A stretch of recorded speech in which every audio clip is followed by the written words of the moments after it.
Afternoon, everybody. Thanks for joining me. Good to have you here. I think, as you remember, about a year ago, the Lieutenant Governor and I had a press conference in the Capitol, and both of us called for the legalization of recreational marijuana. At that meeting, the Lieutenant Governor formally handed over his report that was based on his 67-county tour, plus, I think, 44,000 connections through email or snail mail, where people weighed in on what they thought about recreational marijuana legalization. And this was not intended to be a scientific sampling, but 65 to 70%, I think, of the people that the Lieutenant Governor talked to were in favor of it. And the report had some really good recommendations that I thought made some sense. So both of us called on the General Assembly to take a serious look at the legalization of adult-use regulated cannabis. And today, nothing's been done, a year later, so I am renewing that call. Because I think now more than ever, especially right in the middle of this pandemic, we have a desperate need for the economic boost that the legalization of cannabis could provide. As you know, some states have already done this. In Washington State, adult-use cannabis brought in $319 million in their fiscal year 2018. Colorado, that figure was $266 million in the same year. And that is, both of those states are much smaller than, of course, Pennsylvania. And neither of these figures count the secondary economic impacts of the additional jobs that were created and additional money that was circulating throughout the economy as a result. I'm proposing that we legalize adult-use cannabis here in Pennsylvania. And with a portion of the revenue, my suggestion would be, I think I'd be open to all kinds of different suggestions, but I think it should be earmarked. And I think that's what the Lieutenant Governor heard on his listening tour. And as an example, 50% of these grants could be earmarked for historically disadvantaged businesses. I mean, I think that would be a really important thing right now in the middle of this pandemic, because many of these businesses have had difficulties attaining other assistance because of systemic issues. Another portion of this revenue could go toward restorative justice. Restorative justice programs that give priority to repairing the harm done through all those years when recreational marijuana was criminalized. Now, I understand it's going to take time to get a legal adult-use cannabis program up and running, but there are things that the legislature can do right now, very quickly. And we need to work quickly, especially when it comes to things like restorative justice. So I am also asking the General Assembly to pursue criminal justice reform policies that restore justice for people convicted of cannabis-related offenses. Obviously, if we legalize recreational marijuana, that means that the people who are possessing recreational marijuana today will no longer be made criminals because of it.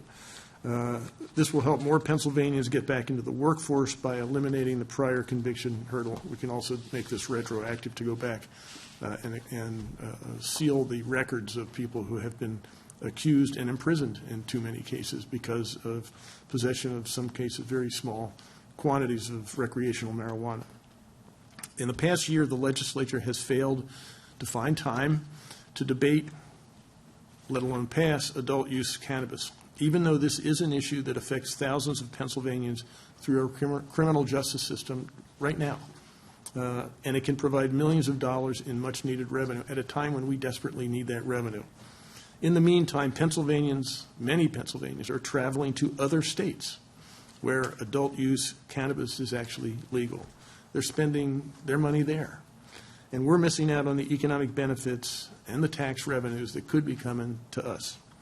Right now, especially now, we should not be ignoring these opportunities. The time has come to legalize adult-use cannabis in Pennsylvania. It will help our economic recovery. It will help Pennsylvania families, and will help make our criminal justice system fairer. It's what the majority of Pennsylvanians want. Thank you. And now I'm going to turn this over to Lieutenant Governor John Fetterman. Yeah, you go next, and then Senator. Thank you, Governor.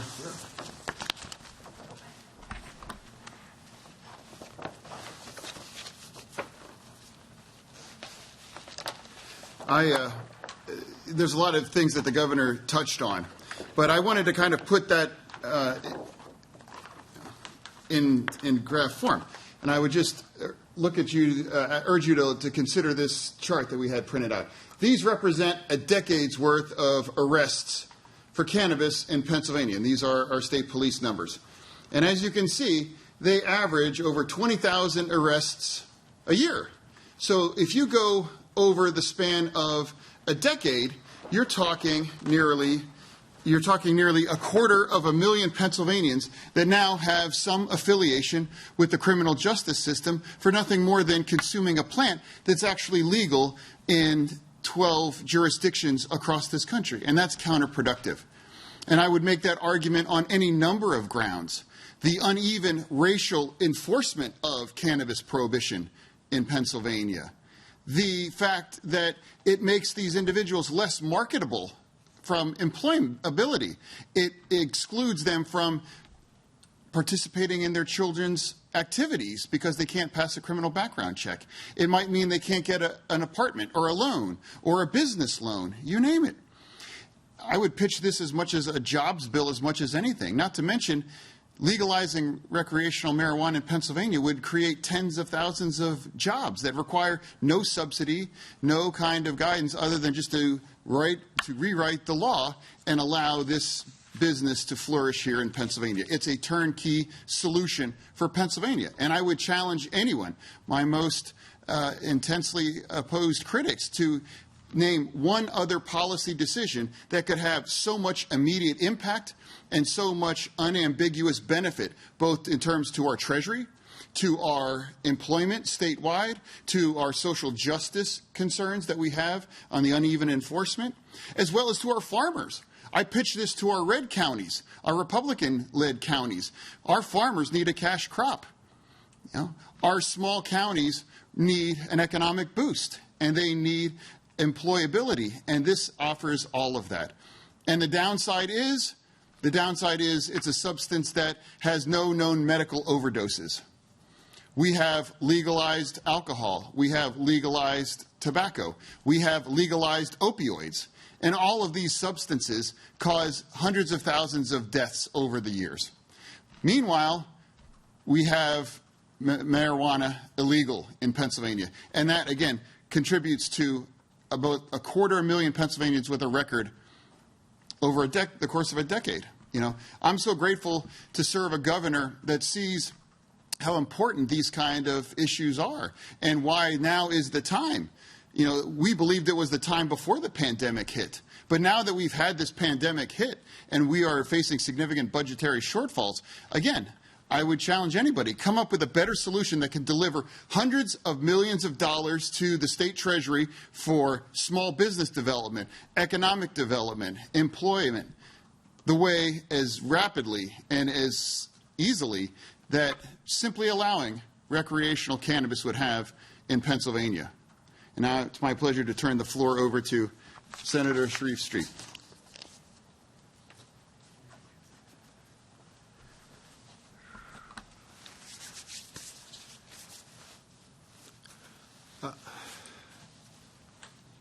Good afternoon.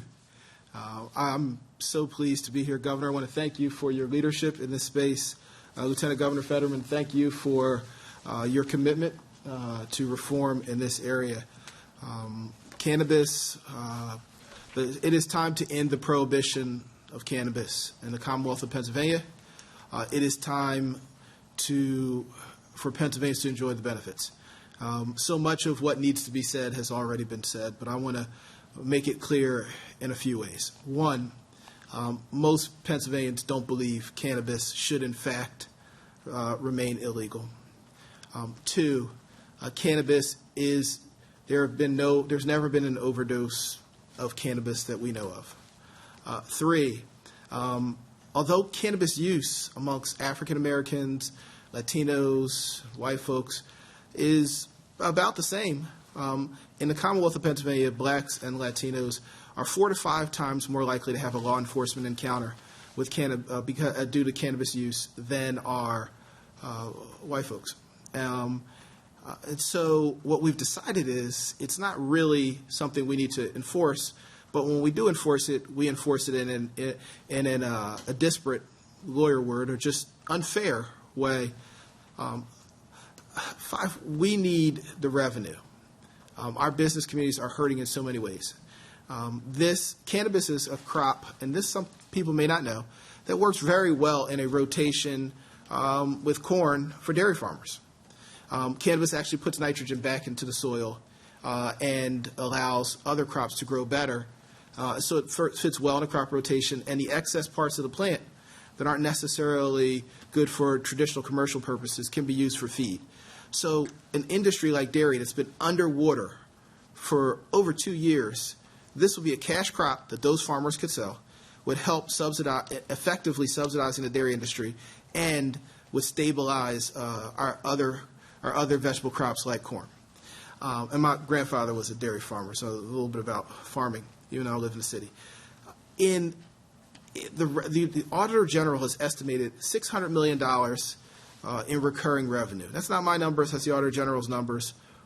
But even if he's a little off, $500 million in additional revenue without having to pass a broad-based tax on ordinary Pennsylvanians that are already hurting is something we shouldn't deny. There have been proven benefits to hospitality industry. We know our hospitality industry is really taking a beating because of this pandemic. And they're going to need to bounce back.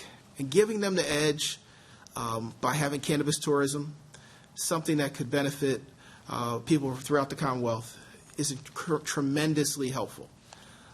So it can generate revenue, which could be used to reduce taxes, or it could be used for something like education or small business grants, or victim services. We could and one final point that I almost forgot. Do you know that the guy standing in the alley or in the parking lot sitting in his car who's selling cannabis right now to people, because people are using it, he doesn't care he doesn't card you to see whether you should use it. But a licensed Pennsylvania business would. And so when all of the adult customers are gone and cannabis is sold cheaper through a regulated market where we know exactly what you're getting because it's labeled and tested, that guy in the alley is gone. And for all those high school kids, they're trying to have a big party and go buy some cannabis, it'll be a lot more difficult for them to get their hands on cannabis. So juvenile usage will actually drop. So we'll help protect our kids, we'll help our small businesses, we'll take some burden off of Pennsylvanians, and we'll help bail out our hospitality industry and small businesses.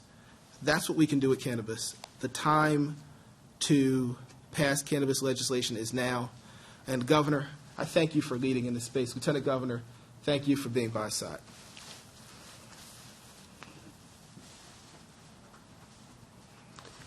So now any of us would be happy to take questions. Before sir, let me just say I want to thank the Lieutenant Governor. He has taken the lead on this and has been a very eloquent spokesman on behalf of legalization of recreational marijuana.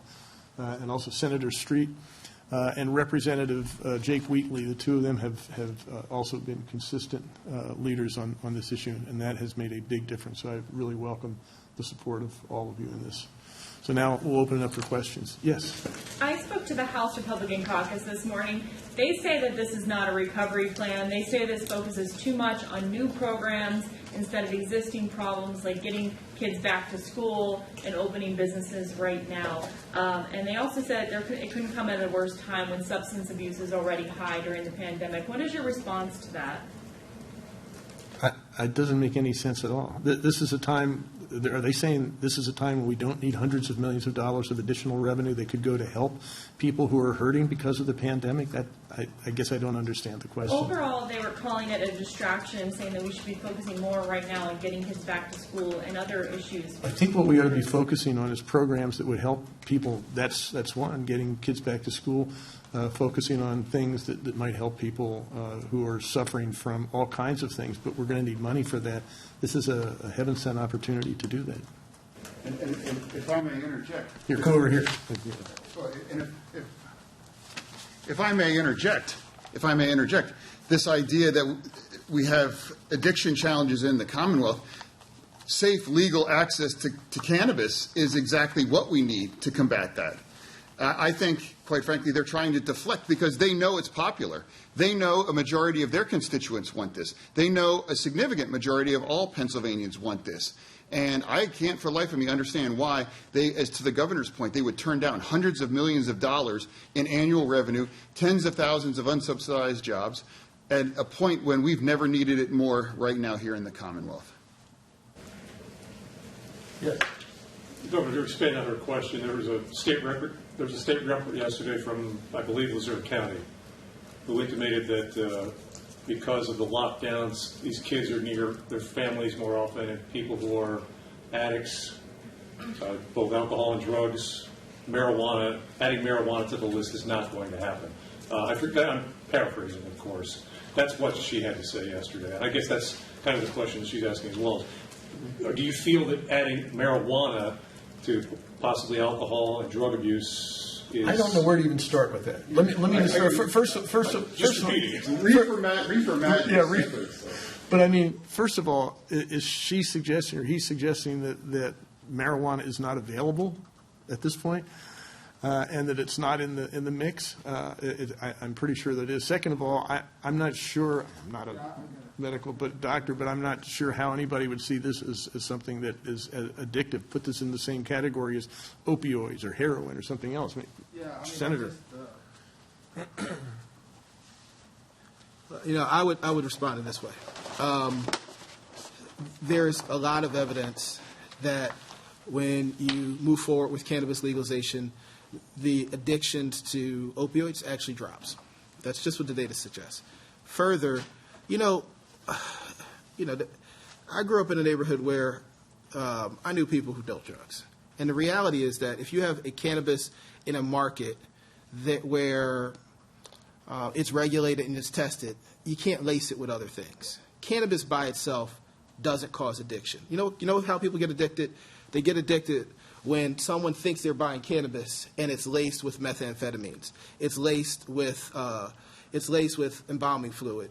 And then the person is now using a drug they never intended to use because they were trying to buy cannabis in a back alley and they didn't know what they were really getting. And so in a market where it's regular, and that's what's happening right now.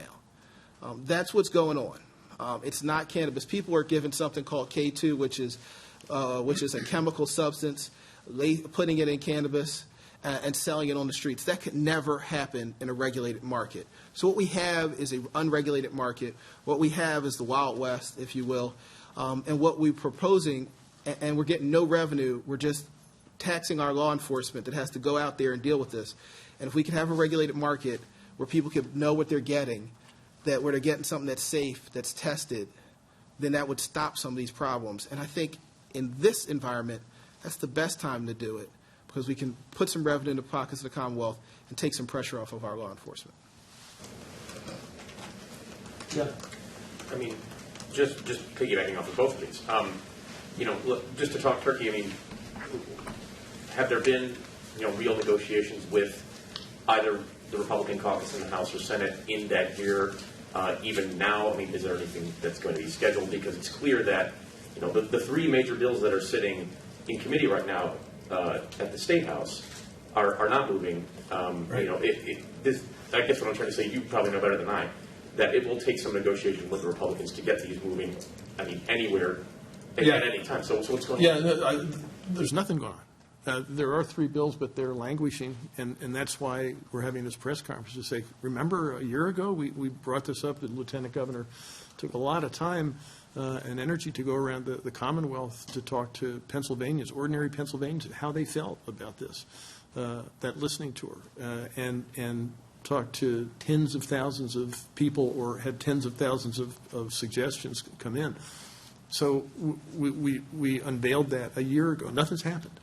So this is an effort to get that to start again. Yeah. Have you reached out to any Republicans to negotiate what you might want to see into law and what their... No, because that's why I'm inviting that kind of conversation to start. We haven't had anything. It's been dead silence. I don't know. Maybe you've... I mean, I think,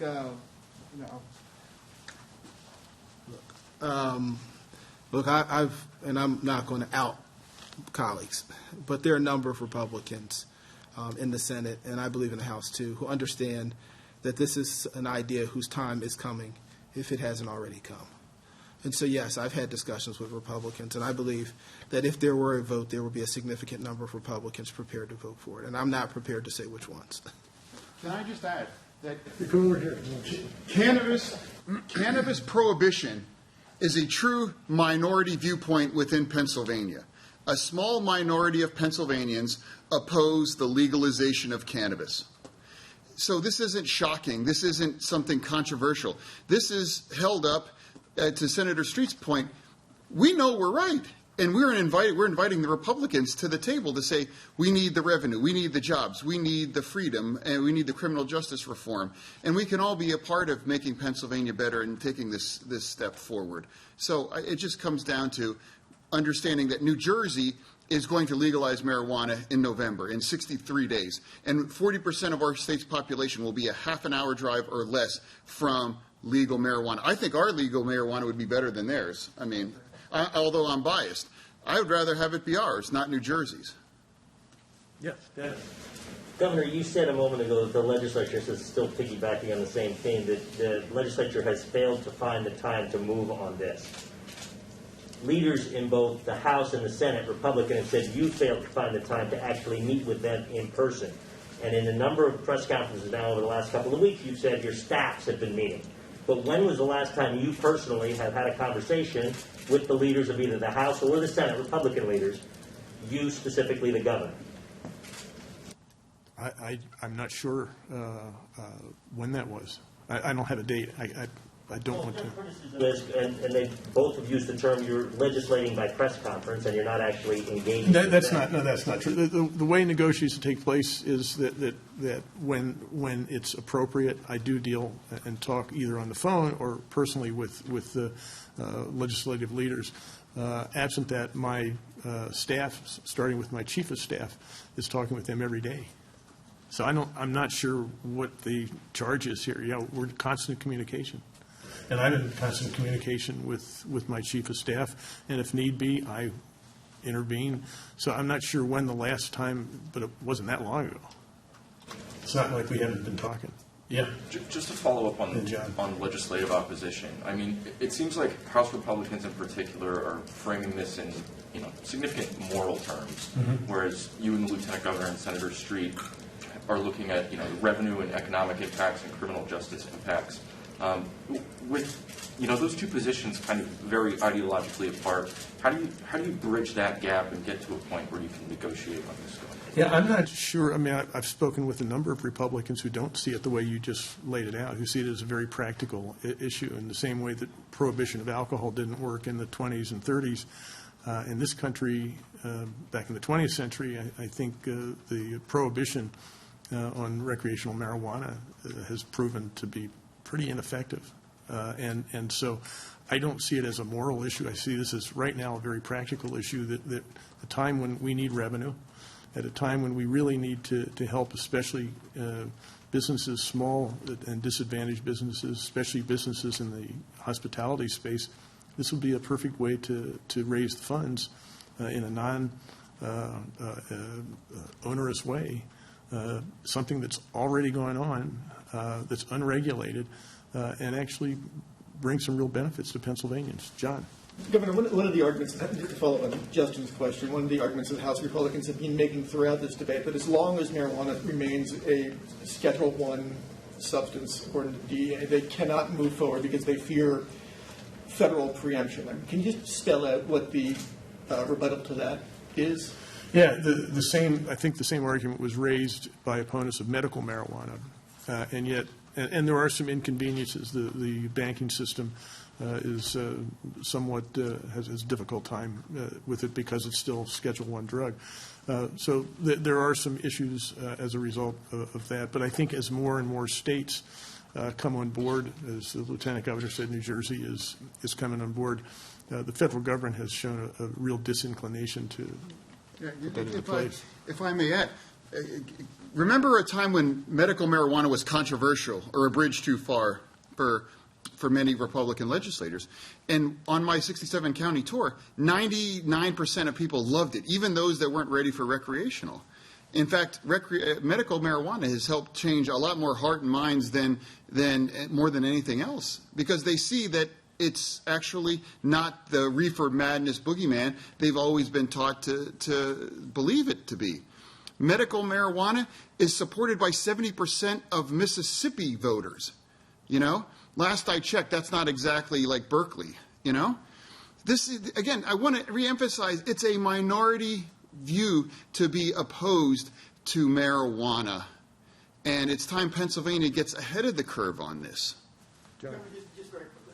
Are you saying it's just a matter of benign neglect by the feds that they've chosen not to act on this, or is there a specific legal end around it? We have a lawyer here, so let me, that's the one I think. So, there's no federal preemption issue. Federal government and Congress have the right to regulate interstate commerce. The reason that states across the country have been able to move forward with cannabis legalization is it can be performed as long as it's a matter of intra-state, as in commerce that occurs within the Commonwealth. The Commonwealth is a sovereign and has the ability to regulate commerce that is solely contained within it. So we couldn't do seed to sale outside of interstate seed to sale, but as long as the plant is grown, processed, and consumed in Pennsylvania, there's no federal preemption, because that would require it to cross state lines, which is why you can't do banking, because banking is networked over telecommunications lines that require wire transfers that involve interstate commerce. But if you have a cash-based business, it is well regulated and has been litigated that states have the ability to regulate cannabis use as a matter of intrastate commerce, and there are 7 states that are doing it. So this is not this is established law, and so there's no federal preemption issue. Thank you for clarifying that, Senator. One more question. Yes, who hasn't gone? Did I called on you? Anybody? You have a question? Yeah, go ahead. I want to pivot to election reform, and I want to ask about HB 2626. It was changed yesterday, on the day before yesterday, and it passed in the House. It's now in the Senate. In its current form, would you support it or would you veto it, and what are some fixes you'd like to see? There are a number of fixes I'd like to see. I would veto that in its present form. So it's now in the Senate. It passed the House. If it comes back in the form that it passed the House, I would veto it. I think there's some things that cause me concern in terms of reducing access to the polls, which is not something that a healthy democracy needs. We need to increase access. I'm all for anything that does that. Something that doesn't. The other thing is it doesn't address all the issues that I think the county commissioners brought up. They're the ones that are in the front lines. They're the ones that have to deal with the practical realities of counting the ballots and processing all the votes by mail. And to the extent the things that they called for in a letter to the General Assembly, to the extent that those things are ignored, I think that's a problem for me. The county starts sending out mail-in ballots on the 15th. Or 14th, pardon me. Yeah. Given the closeness of that deadline, you just said you would veto 2626. Is there enough? Are you talking with leaders, and is there enough time to get to an agreeable product? We had been in conversations, but they ceased when they dropped this bill, and so at this point we're not having conversations. Their time to get something done before the 14th. That's a good question. Governor, just one last reaction to President Trump and the CDC and the eviction moratorium. They should give people till the end of the year. Do you applaud that? And I know you were concerned. Yeah. No, I do applaud. And what I tried to do yesterday, these days are sort of coming together, but tried to do was say there are a couple things that are still a concern. The CDC goes till December 27th, which is great, but it doesn't include mortgage foreclosures. And so people who are facing foreclosure due to mortgage, I think that's also an issue that has to be dealt with. I think the CDC guidelines have a cap that the Pennsylvania Housing Finance Agency says really has kept a lot of renters from even taking advantage of it, $700 a month, so that landlords that at that level don't even want to participate. I think the average rent I hear is like over $1,000. So the $700 caps, and then there are also some red tape issues, some bureaucratic issues that could be cleaned up. So that's a nice start, but I think there are things that the General Assembly could do to actually address that and would actually make the lives of landlords and tenants and mortgage holders a lot easier. Thank you very much, everybody. Just wanted to quickly, can I, Yeah, sir. one last thing on that point. I think it was great that the president finally did something in that space. I would point out the difference between the CDC, what the CDC did in terms of helping some people whose incomes aren't that low, aren't that high. But if you're a middle-class family of two, where you were, say, making $85,000 each, you're a realtor and somebody owned a barbershop, and you're not eligible. If you are a property owner and your mortgages are due, you're not eligible. And when that it didn't say that they're not due, it said that you can't move forward with evictions. So that means that while you're not paying it, interest and penalties accrued. If the president would step up, like Speaker Pelosi did, and get them to pass the HEROES Act, people could get the relief they really need. We can make sure that mortgages are paid. We can make sure that there's financial stability. We can end the cliff, and we can move forward. I just thought it was really important. He took a little baby step, but I think that what Speaker Pelosi and the leadership in the House did goes a lot further. Okay, thanks very much, everybody.